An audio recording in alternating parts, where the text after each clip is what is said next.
All right, you have any I have one last question. Here's what we need to do. Because there's so many matches before we do the next one.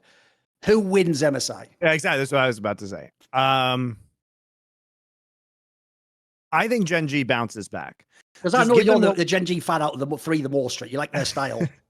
I think what's funny is like, between you, me, and Dom, I think we all have different picks. I think Dom said T1, you say JDG, really? And I think I'm just gonna say Gen G.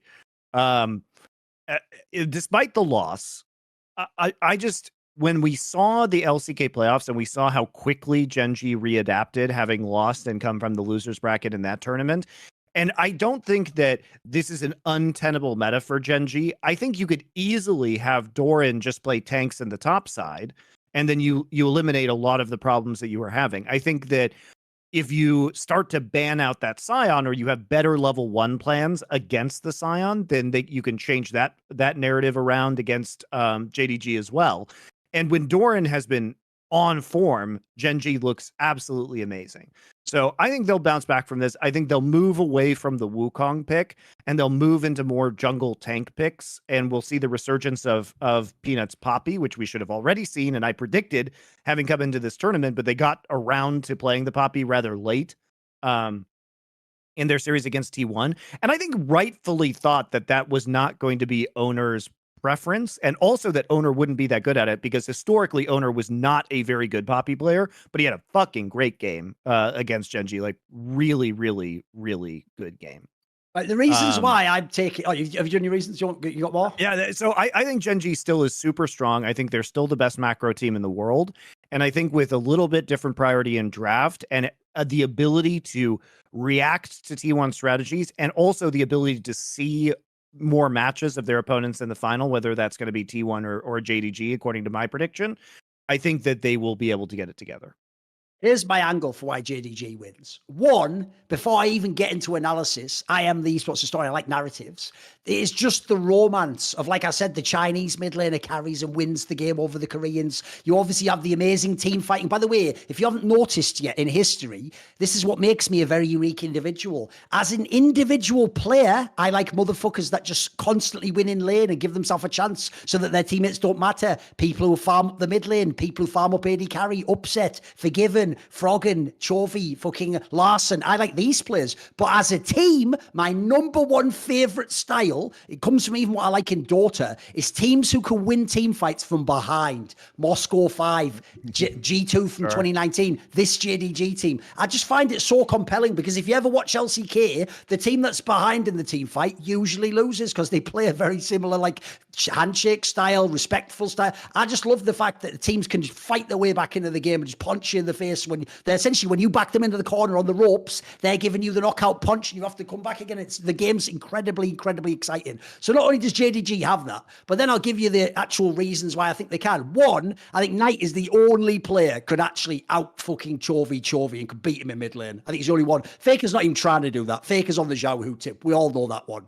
Then for the Gen G side, I actually just think the Peanut angle the Peanut angle does scare me every time I see him in a really big game. I never know if he's going to shit the bed or do something fucking silly. That's really hard when the jungler's a bit dodgy. Kanavi's not that great. He's got his own issues too. I'll give you that. And then I'll also say 369, he doesn't give a fuck about any of these top laners, mate. He can handle both of them. And then I do think they have the best ADC in the tournament. And right now, I do think ADC, if you play around them, wins the game. And especially in these team fights. So then I'll say the one last detail, which is T1, I get why Dom's riding the hype, but this is where I'm also different. If you ever see me as an analyst in CSGO, I don't ever let intra-tournament form overwhelm what I think fundamentally a team is capable of. Because in my opinion, not only between games can you reset, but especially between matches, you can have a total reset. And I think you always come to, there's a famous saying, like, you actually don't like rise to the moment, you fall to the level of your preparation. In my opinion, I'd say you fall to the level of who you are as a team fundamentally. So the key thing here is T1 looks great now, but I've got to see them winning that final, mate. I've seen them look amazing, go to the final, think they're just going to get handed the trophy and then be the guys like, oh, well, I guess we lose again. So I have to see them do it first. And then basically the JDG angle, because it's a new team as well, they don't really know what it is like to properly lose, Monty. They just win all the time at the moment. The joke is, I know why they keep fighting stupid fights where there's like, because essentially they win all the games. Like, why wouldn't they do that? Essentially, the world has taught them this works. So if they can lose, by the way, what I think's cool is I really think it is like these three teams. I don't think there is a clear favorite. I think you can do an angle for all three. It's awesome. I agree. I think that's what's really fun about this. And I have my arguments for Gen G. I mean, the arguments for Gen G are basically this. Like, do you think that they're going to have a better meta read? Do you think Doran's individual performance will improve? Do you think that Hayes is going to be able to carry against some really veteran ADCs like Ruler and Gumayushi in an ADC meta? So these are the question marks for Gen G. Questions about T1. Are they going to choke in a final?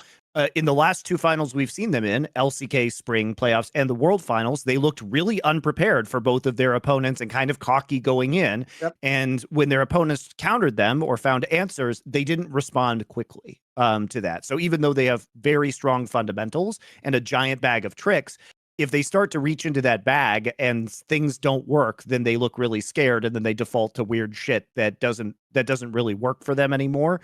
And that has been an issue. Also, you know, for example, is Faker going to be able to hold up? He has underperformed in a lot of these finals. Zeus has underperformed individually in a lot of these finals. Is Zeus the guy to play a lot of tanks very effectively in front-to-back team fighting, which has not been a core part of this roster's identity?